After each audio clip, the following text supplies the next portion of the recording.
Good morning सांग माने मु वर्तमान आनी तुम मान गोटे छोटिया रेसिपी जहाँकि यहाँ पखाल पाई तो बहुत मस्त रेसिपी यहाँ गरम रे भी खाइले हम एमती मु बनैबी आपण रेसिपी जहाँ को अंडा खाइबा को भल लगुन एमती बनैकी खाइबे अंडार स्मेल जमा भी रही सतरे एमती मु खाइकी ही आपण मानक पई ये गोटे रेसिपी मु आनी आपण माने देखंतु मु केमती बनाउची।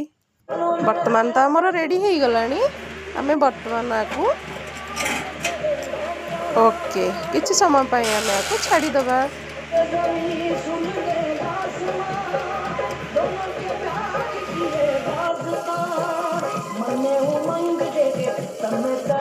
वर्तमान तार स्मेलटा बहुत बढ़िया आसलानी कलर भी बहुत सुंदर है। वाह